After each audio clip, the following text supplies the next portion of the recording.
Hello everyone, welcome back to the channel. Today in this session we are going to learn about Azure Private Link and Azure Link Services. We are in the episode number 4, and in this series of virtual networking with Azure we are learning different networking services available in Azure. The goal here is to learn the Azure networking services and apply in your project so that you can enhance the security of your application on which you are working on. Before I begin the discussion, it's my humble request that you subscribe to the channel by clicking on the subscribe button and click on the bell notification so that you get the notification for all my future videos. I have also, just for your information, I have uploaded more than 75 videos. In fact, it is 77 now, which you can watch by clicking on the video library or the all videos available on this channel. So anytime if you are looking for any of the relevant topic which you have found the video available here, you can go and watch it here. Without getting further delayed, without taking much of your time, let's jump into the discussion and start the discussion of Private Link. While having the discussion of private link, let's first of all understand the problem statement which we are going to resolve with the help of private link.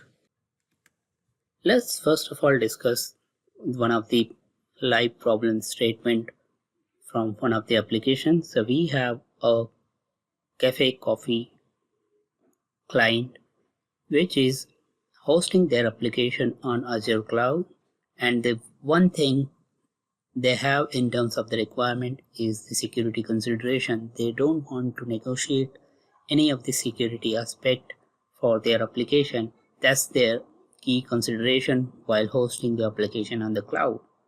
And that is the reason while designing the application architecture, we make sure that the application is not exposing any of their endpoint onto the public. And that's the reason while hosting their UI layer, we are hosting the application with the help of some of the security services such as a web front door, Azure front door, or application gateway. And that's how we are connecting or hosting the application onto the public internet. Now, behind the scene, this application connects to the database, which is all the subnet to subnet connectivity, so that is secure. But to store their non-relational database, some of the non-relational key database information, such as a media files or some other JSON or non-relational PDF or anything like that, they are storing the data, such data onto the storage account, for example. And we know that Azure Cloud, storage account services like storage accounts are the PaaS services. And what does the PaaS service means? They are hosted on a publicly available platform. So it means they are hosted on a public IP addresses.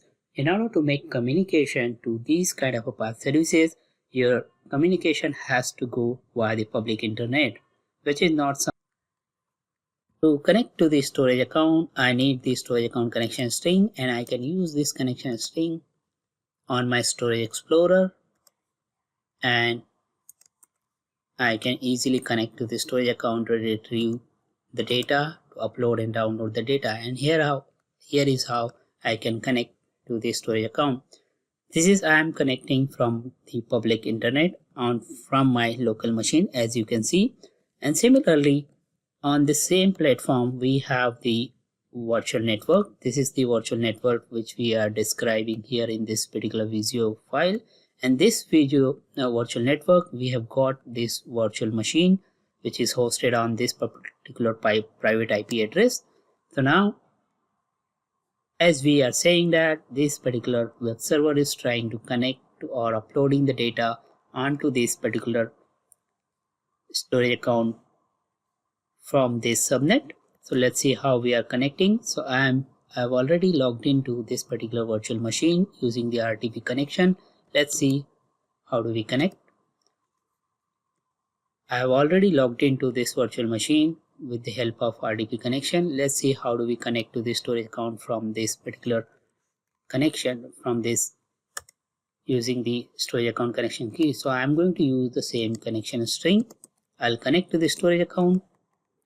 I'm connected, and this is what it is. So I'm getting the same behavior while connecting from local machine, while connecting from the internal network. Now, as per the given problem statement, the connection to the storage account is not secure because anyone can come, and we don't want any outbound connection to go outside of our network, and that's where one of the problem. And the second issue is anybody who has the connection string, they would be able to connect even from outside, like I'm connecting from my local machine. So in order to resolve the problem, what we can do is we can go to the networking services on the storage account, and here we can say that allow connection only from the selected networks. So if I save it like this, so what will happen now is it will only allow communication from the selected network.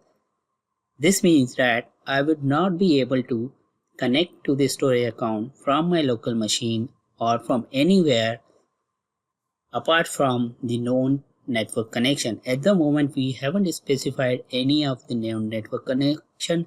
That means that it will not allow connection from anywhere. So let's go and test the network connection or the storage account connection from my local machine. I'll refresh it. Let's see. I'll refresh this again, and you can see that I have got this error which shows that I'm not able to connect to the storage account. This is what we want. So we have resolved one problem, which is that nobody from outside is able to connect to the storage account. So we are good on that front. Let's jump into our web server, and let's see if we are able to connect from there. Now once I click here, I'll refresh that as well. Let's see, I am not able to connect from here as well. The reason for that is because we haven't specified any of the network from which we want to communicate from, right? So let's add our known virtual network, which is the virtual network where we have hosted our web server. So I'm going to select the same virtual network where we have hosted our virtual network, where we have hosted our web server. Now I'm selecting the subnet where we have our web server. So once I've selected that, I'm saying that, okay, use this allow communication only from this particular network, and this will use the service endpoint. So the concept is called service endpoint. So what will happen is, as soon as I enable this particular setting, this particular setting will enable the service endpoint communication, service endpoint configuration onto this virtual network subnet. And when there is a communication will go to the storage account from this subnet, the communication will go via the endpoint route. So I'll show you. Once I click on the save, I'll go to the virtual network. Here on the virtual network subnet, if I go to the virtual network subnet, you will see that there will be a service endpoint configured. So if you see that there is a service endpoint configured for the storage account, which is already ticked. As soon as I click on that, the service endpoint is configured. This service endpoint configuration shows that any communication is going to the services like Microsoft.storage. This communication will go traverse through the Microsoft backbone internet route, and it is going to be making sure that the communication is safe and secure. This is what we would like to prefer. So let's see if it is going to work fine. So now I'll double check if this is not making anything wrong and I'm still not able to access from my public machine. So you can see that from publicly available machine I'm still getting the error, which is what we want. Now let's test the connection from our internal access. So, and you can see that from the web server I'm able to access the storage account. So we are good with that. Now we are able to communicate to the storage account using the service endpoint. So we have resolved a problem to connect the storage account from our web server to the storage account. Wait, we have resolved the problem because Microsoft is saying, okay, we are allowing a communication to the storage account with the help of service endpoint, and is going to be communication is going to be via the Microsoft backbone internet connection. But what if the communication is still going to the public internet, and as per our security requirement received from this application, we are not allowed to send any communication to outbound IP address or to any of the outbound services or the public IP address. So that's not really what we want.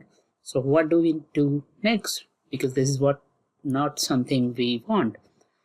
Now, in order to resolve this particular issue, what next we can do here is we can go to the storage account, and this time we are going to use another feature of the PaaS services, which is called the private endpoint. So if you look at the carefully on the storage account side, we have another tab called private endpoint connection. So we can enable the private endpoint connection for the storage account, and this is what we are going to do. So first of all, I'm going to remove the existing communication from here. Let's see. So that we are making sure we are not using this route to connect to the storage account. I have saved successfully. Now let's enable the private endpoint connection. So basically, private endpoint connection, what it will do here when I'm going to enable a private endpoint connection, first of all let's enable the communication, and then I'll draw onto my Visio file and help you understand what exactly it's doing. So if I click on the private endpoint, what we are saying is create a private endpoint. Let's say we are called the storage FA PVT. Okay, and here what we are saying is enable the private endpoint with the particular target resource. So when you enable the private endpoint on a PaaS services like storage account, so in the storage account itself we have the multiple sub resources. For example, in the storage account we have the sub resources like blob, table, queue, file, web, and others. So things like that, you need to select the sub resource as well, because when you define a private endpoint, you need to make sure you need to specify that for which type of resource you are enabling the private endpoint. This also means that you can enable the multiple private endpoint for each of your resource type. So if you are willing to expose or if you are willing to communicate to blob as well as the file type of resources for the same storage account, then you need to specify the two different private endpoint at the same time. This is what it means. So at the moment we are specifying the private endpoint, and I'll tell you why do you need to specify the sub resource.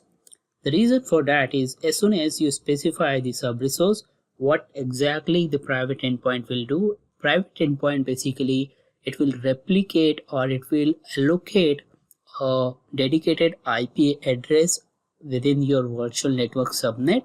So for example, here we are asking your storage account to communicate from a particular subnet. So what we are saying is you assign a dedicated private IP address within this particular virtual network, and the private IP address will be assigned to a network interface card, and then any communication which you are making, the communication will happen from your from the resource which you have on that virtual network to the private IP address to the storage account via that particular network interface.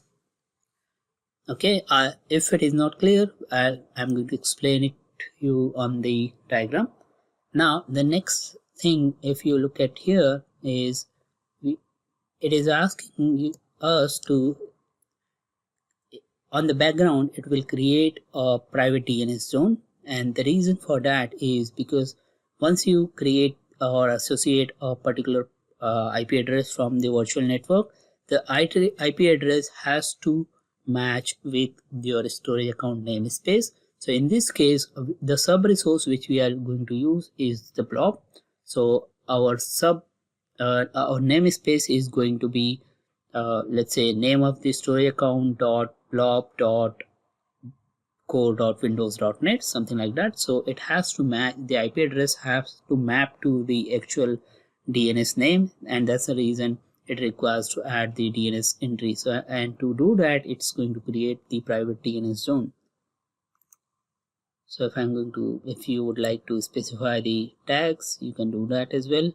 So let's review the configuration which is it's going to create.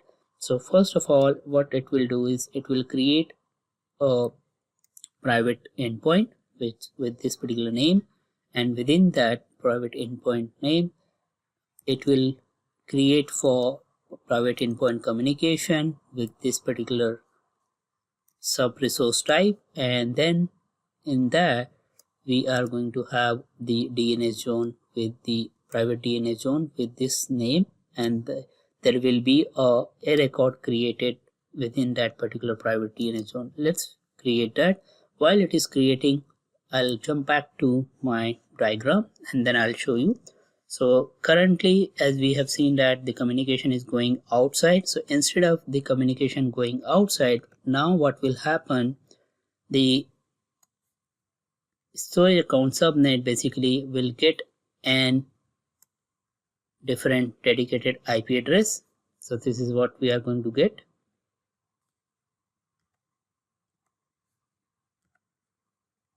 So here is what we are going to get, the private IP address.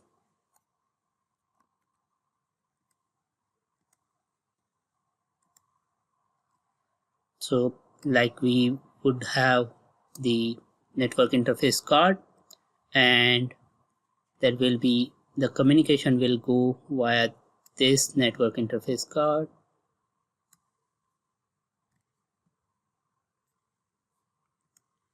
and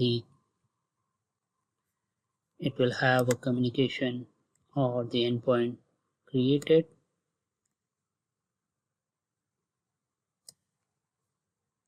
Something like that. So now your storage account is basically part of the IP address, and the IP address will be something like, let's say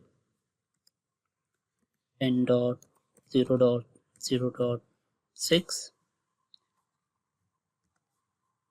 or 5. So this is going to be, and this IP address will not, even though it is going to be dynamic, but this will remain same as long as your private endpoint is alive or attached to this particular storage account. So life cycle of the IP address, even though it is dynamic, but the life cycle of the IP address is going to be remain same as long as the life cycle of your private endpoint, basically. So let's wait for the communication.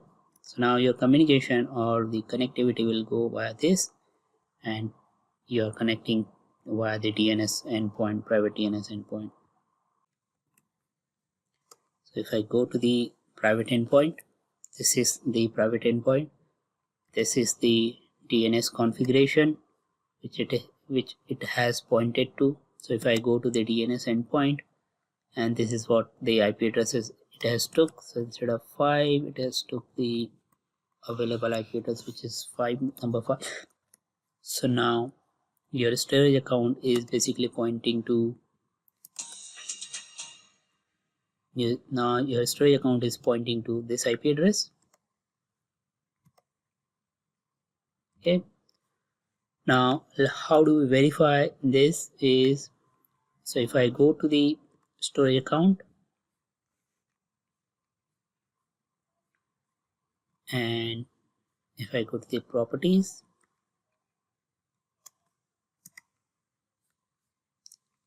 so this is what the blob endpoint is. So if I go to the command line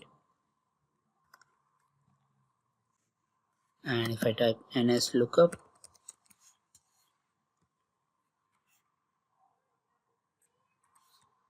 let's see what exactly it is verifying it to. So when I browse the storage account over the public internet, this is what I'm getting. Now let's browse the same thing from the internal network where we have our web server hosted.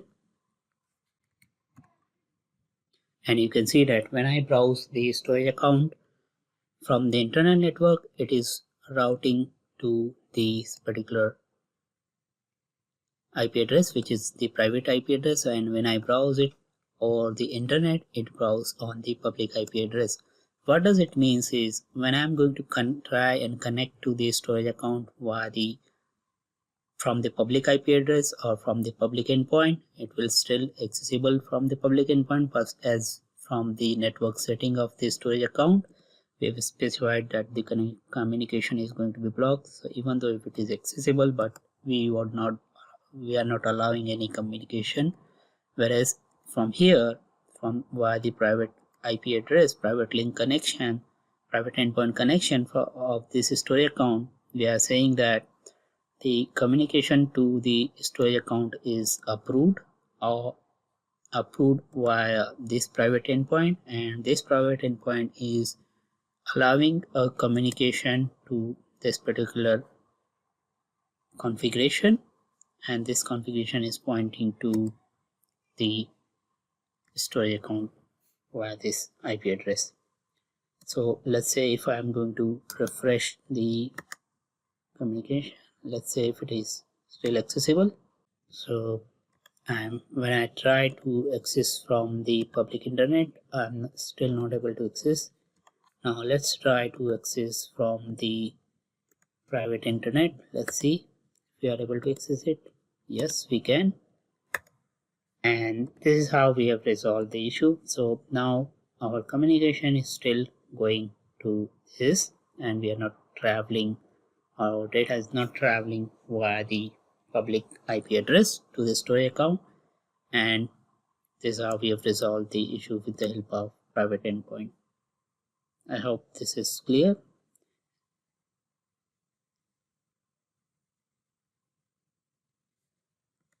If you like the video, please give it a thumbs up and see you in the next video for some of the next security consideration. Till then, bye. Thank you very much.